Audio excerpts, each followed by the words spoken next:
Welcome to week 2 of Collision Bend. I am Dean Zarbaugh here on the Taproom Exclusive. I am with Luke Purcell and Ben Northeim, brewers for Collision Bend. We are now onto the Hope Flows Kolsch style ale. I like kolsches. I've talked a lot about kolsches on the show. Nice. I think it's a style that is gaining appreciation. Absolutely. I think that there's people like us who can appreciate it for what it is, but it hasn't caught on to the masses yet.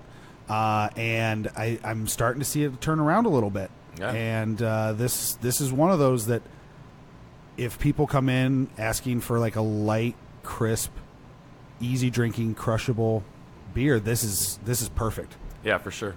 Talk a little bit. Why did you decide to do a kolsch? What was it about kolsches out of all the styles that you decided to do that?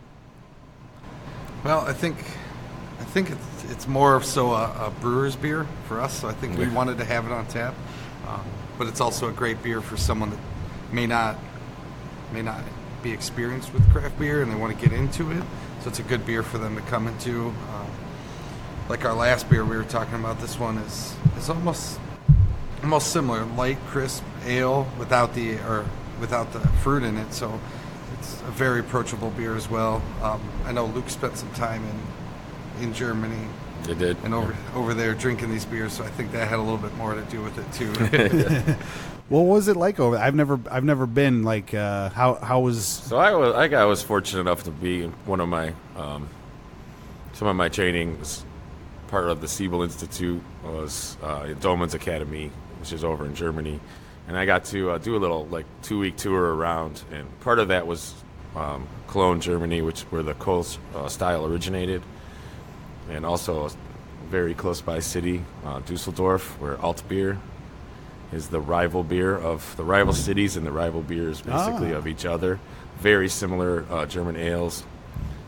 The Altbier being the more amber-colored one, but they're very similar. Use the same yeast strains, and you will not see a Kolsch beer in Dusseldorf or vice versa. You won't see that happen. It's like Steelers and Browns, although we see a lot of Steelers fans here, so it's maybe that's a bad comparison. Well, the Dusseldorf didn't go away for however long and just come back, right. So right, true that. There's that tends to happen when your team leaves. Yeah. But I have a really fond appreciation for the German styles of beer.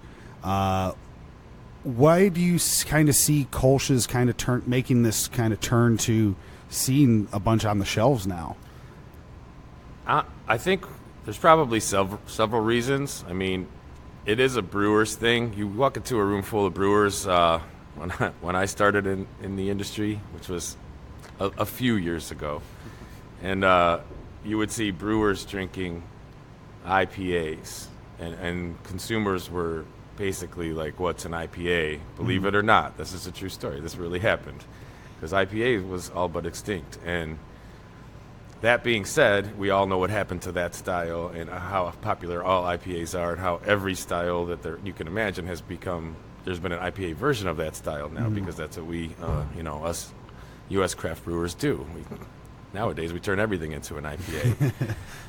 So Kolsch IPA will be our next brew, obviously. It's the next step. Yeah, but actually, I do know some brewers that are using the Kolsch strain for some of their IPAs, so it's kind of already there. Yeah, 'cause it's a nice, clean yeast strain. I think so. My point is, part of the reason for it is that brewers have gravitated towards some lighter stuff, as some of us have gotten a little older in the industry and maybe can't always handle the big, strong IPAs for every single beer we have. So you'll walk into a room full of brewers now, and everyone has an IPA. All the brewers have like a Pilsner or a Kolsch. And so I think what I'm trying to say with that part is this is an ale strain of yeast, which is a quicker turnaround as far as tanks go. And a lot of us small brew pubs, that's a big deal.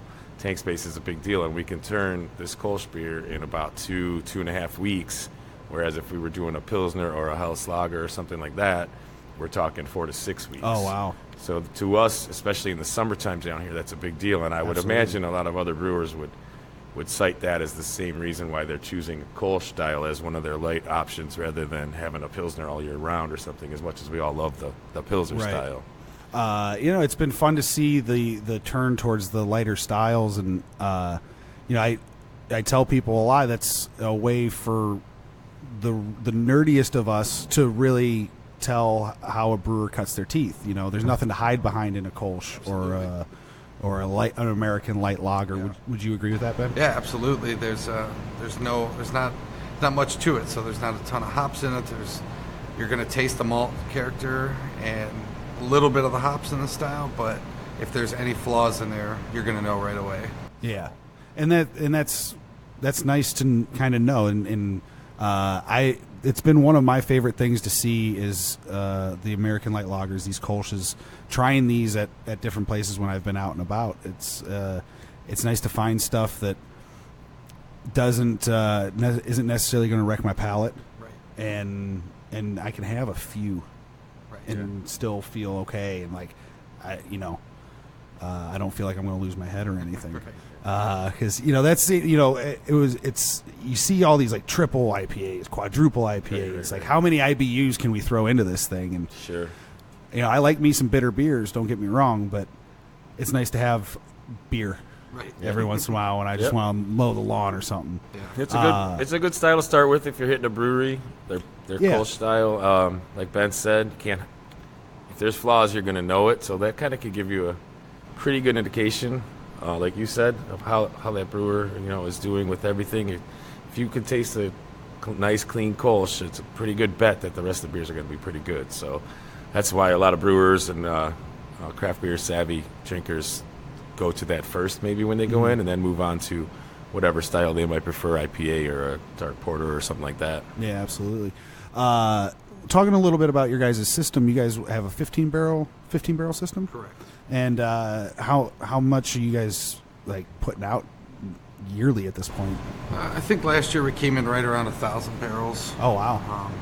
This year I could see it being increased with all the new cans that we're putting out and the increased distribution this year. So I think we have capacity for 2,000. Yeah. If we maxed it out. If you and absolutely everything max went 24/7. There's I always talk about the terms of perfect world, nothing ever went wrong that year capacity, and then like realistic capacity. Right. Okay. Gotcha. So I think we're around, if we really turned everything out and never brewed a lager and never had any fermentations go slowly or anything like that, or I think we can get somewhere between 2,300 barrels here, and then I think more real world is more like 2,000, like Ben said. Yeah. Yeah. Very cool. This is talk a little bit about the profile on this Kolsch. I mentioned it's a light, crisp, easy drinker. What are some notes people are going to get off of it, and flavors and There's so we've actually worked pretty hard on this beer. It's one of those things, like, we were very excited when we first brewed it. It was the first beer we brewed here, so obviously when you're getting to know a new system, that's exciting, and fermented and all that good stuff. yeah. But we have gone through several different yeast strains in the 2 years to try to find the one that we really, really liked, and we really actually think that we found the one now. 2 years later. The way it's performing, it's also used in our Lake Erie Sunset, which we talked about last week. So we wanted a yeast that would perform well and that we could use for a number of generations and still have consistency.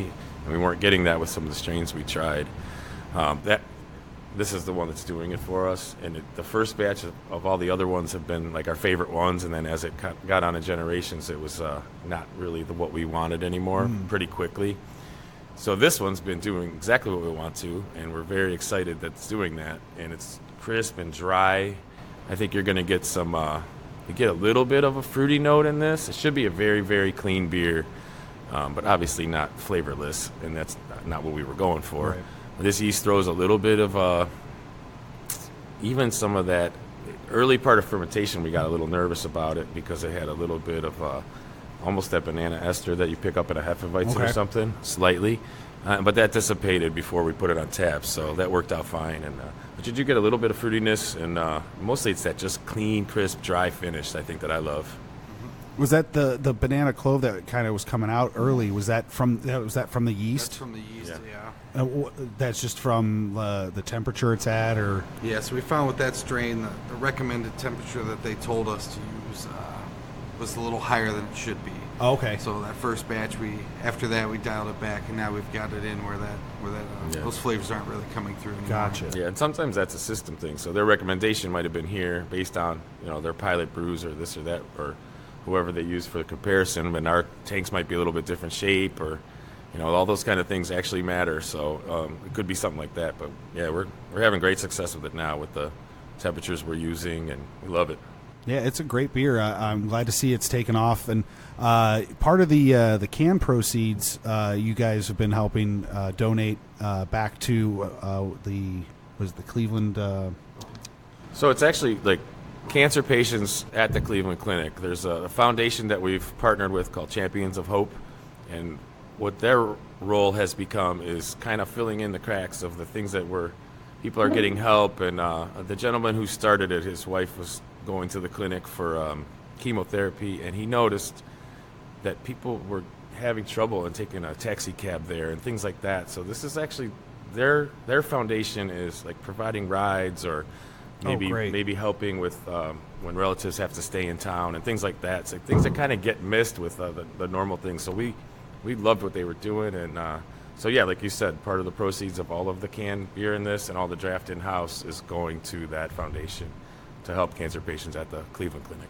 Very cool. I appreciate you guys doing that. It seems to be a tried and true tradition in this industry, is to help out the community around you. Yeah, for sure.